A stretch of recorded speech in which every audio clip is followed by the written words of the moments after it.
ഞാൻ ഇന്ന് ഓഫീസിൽ നിന്ന് വന്ന വഴി അതായത് ഒരു സൈക്കിള് ഒരു പാരന്റ്സ് സർപ്രൈസ് ചെയ്യാൻ വേണ്ടി കൊണ്ടുപോകുന്നതുണ്ടായിരുന്നു. അപ്പൊ എന്റെ ചൈൽഡ്ഹുഡിൽ സൈക്കിളുമായി ബന്ധപ്പെട്ട ഒരു ട്രോമ കിടപ്പുണ്ട്. അപ്പൊ ഞാൻ വിചാരിച്ചു ജസ്റ്റ് ഇതിലൊന്ന് ഷെയർ ചെയ്യാന്ന് വിചാരിച്ചു. പണ്ട് എനിക്ക് സൈക്കിൾ ഉണ്ടായിരുന്നില്ല. അടുത്ത വീട്ടിൽ ചെറുക്കുന്ന സൈക്കിൾ ഉണ്ട്. പക്ഷെ അവൻ എത്ര ചോദിച്ചാലും തരയുമില്ല. അവൻ ഇല്ലാത്ത ടൈമിലേ അത് എന്തെങ്കിലും ചവിട്ടാൻ പറ്റുള്ളൂ. അപ്പൊ അങ്ങനെ ആദ്യമായിട്ട് ഞാൻ അവനില്ലാത്ത ഒരു ടൈമിൽ ആ സൈക്കിൾ എടുത്ത് 2 റൗണ്ട് അടിച്ചതും അവന്റെ അമ്മൂമ്മ വന്നിട്ട് എന്നെ വഴക്ക് പറഞ്ഞു. എന്റെ അച്ഛനെ അടുത്ത് നിൽപ്പുണ്ട്. അമ്മൂമ്മ വന്നിട്ട്, അതായത് എന്റെ വല്യമ്മ വന്നിട്ട് എന്റെ അടുത്ത് പറഞ്ഞു, സൈക്കിൾ കൊണ്ടുപോയിക്കുന്ന നിന്നോട് ആരാ സൈക്കിൾ എടുക്കാൻ പറഞ്ഞത്, ഇനി മേലെ എടുക്കരുത് എന്നുള്ള രീതിയിൽ പറഞ്ഞിട്ട് ഞാൻ വിഷമിച്ച് കൊണ്ടുപോയി വെക്കുന്നത് ഇന്നും എന്റെ മനസ്സിൽ സ്റ്റോറായി കിടപ്പുണ്ട്. നമുക്കിനി എത്ര വാഹനങ്ങൾ കിട്ടിയാലും ആ ട്രോമ നമ്മുടെ മൈൻഡിൽ ഉണ്ടാവും എന്ന് പറയുന്ന സത്യമാണ്. അത് കഴിഞ്ഞിട്ട് ചില സമയങ്ങളിൽ അല്ലെങ്കിൽ ചില സന്ദർഭങ്ങളിൽ നമ്മളുടെ മനസ്സ് അറിയാതെ നമ്മൾ മനസ്സിലായ അവർ വിഷമിച്ചിട്ടുണ്ടെങ്കിൽ അതിന് നമുക്ക് കിട്ടും എന്ന് പറയണ പോലെയാണ്. 5ാം ക്ലാസ്സിൽ ഇതുപോലെ സ്കോളർഷിപ്പ്, സ്കൂളിൽ നിന്ന് ഒരാൾക്ക് ഫസ്റ്റ് കിട്ടുന്ന ആൾക്ക് സൈക്കിളാണ് കിട്ടുക. അങ്ങനെ സ്കോളർഷിപ്പ് വഴി സൈക്കിൾ കിട്ടി എനിക്ക്. എളമക്കര സ്കൂളിൽ നിന്ന് ഞാൻ എൻ്റെ ഫസ്റ്റ് സൈക്കിൾ കളക്ട് ചെയ്തു. അത് കഴിഞ്ഞിട്ട് ഇങ്ങോട്ട് പോയപ്പോഴത്തേക്കും 10ാം ക്ലാസ് എത്തി. അന്ന് എൻ്റെ ചേച്ചി അവൾക്ക് സ്റ്റൈഫൻഡ് വന്ന പൈസ കൊണ്ട് എനിക്കൊരു ലാവണ്ടർ ലേഡി ബേർഡ്, ആ ടൈമിൽ ആ ലാവണ്ടർ കളർ ട്രെൻഡിങ് ആണ്, ആ ലേഡി ബേർഡ് ഗിഫ്റ്റ് ചെയ്തു. അങ്ങനെ എൻ്റെ ലൈഫിൽ ആ സൈക്കിളിന് പകരം 2 സൈക്കിളുകൾ പുറകിൽ വന്നു.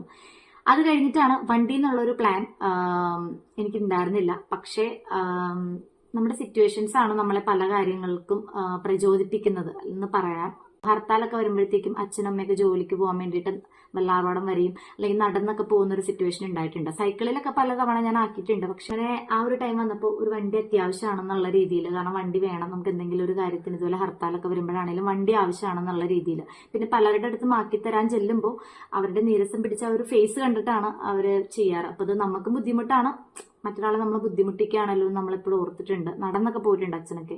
അപ്പോൾ ആ സിറ്റുവേഷനിൽ ഞാൻ വിചാരിച്ചു എന്നൊരു വണ്ടി എടുക്കാം. നമ്മളെക്കൊണ്ട് പറ്റുമെന്നൊന്നും നമുക്കറിയില്ല, ട്രൈ ചെയ്ത് നോക്കാം. കാരണം എനിക്ക് സൈക്കിൾ ബാലൻസ് അല്ലാണ്ട് എനിക്ക് വണ്ടി ഓടിച്ച് യാതൊരുവിധ പരിചയമില്ല. അങ്ങനെ ഞാൻ എൻ്റെ 18 വയസ്സിലെ വണ്ടി എടുത്തു. സ്വന്തമായിട്ട് വണ്ടി എടുത്തു. ഇഷ്ട വണ്ടി തന്നെ എടുത്തു. ആ വണ്ടി എടുത്തപ്പോൾ ഒരുപാട് പേര് പറഞ്ഞു മൈലേജ് ഇല്ല, അല്ലെങ്കിൽ നിന്നെ കൊണ്ട് അഫോർഡ് ആവില്ല, മെയിൻ്റെനൻസ് ഇതാണ്, അതെടുക്കണ്ട, ഇതെടുത്താൽ മതി എന്നൊക്കെ പറഞ്ഞു. പക്ഷെ ഞാൻ എൻ്റെ ഡ്രീം വണ്ടി തന്നെ എടുത്തു.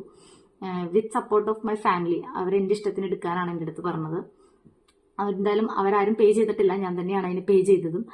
അപ്പോൾ അതിൽ പറയാൻ വന്ന കാര്യം എന്ന് വെച്ചിട്ടുണ്ടെങ്കിൽ, ആ ഇൻസിഡന്റ് ഉണ്ടായല്ലോ, അതായത് എന്നെ വല്യമ്മ ചീത്ത പറഞ്ഞല്ലോ. അപ്പോൾ ആ വല്യമ്മയുടെ, അതായത് അവരുടെ ആവശ്യങ്ങൾക്ക് വേണ്ടിയിട്ട്, അവരുടെ മോന് അല്ലെങ്കിൽ അവരുടെ ആവശ്യങ്ങൾക്ക് വേണ്ടിയിട്ട് നമ്മളുടെ അച്ഛൻ്റെ അടുത്ത്, അതായത് എൻ്റെ അച്ഛൻ്റെ അടുത്ത് വന്ന് ആ വണ്ടി ഒന്ന് തരുമോ എന്നുള്ളൊരു സിറ്റുവേഷൻ അല്ലെങ്കിൽ ആ ഒരു ഇത് വന്നായിരുന്നു. പക്ഷെ നമ്മൾ കൊടുക്കാതിരുന്നിട്ടില്ല, നമ്മൾ വണ്ടി കൊടുത്തിട്ടുണ്ട്, അല്ലെങ്കിൽ നമ്മൾ അങ്ങനെയൊന്നും കാണിച്ചിട്ടൊന്നുമില്ല. പക്ഷെ ഇന്നിപ്പോൾ ഒരുപാട് പൈസ ഉള്ള ആൾക്കാർക്ക് കുറേ പൈസ ഉണ്ടെങ്കിൽ ഒരു അസുഖം വന്നാൽ മതി ആ പൈസ ഇല്ലാതാവാനായിട്ട്, അല്ലെങ്കിൽ നമുക്കത് അറിയാം. അപ്പോൾ അതുകൊണ്ട് ഞാൻ പറയുന്നത് അങ്ങനെ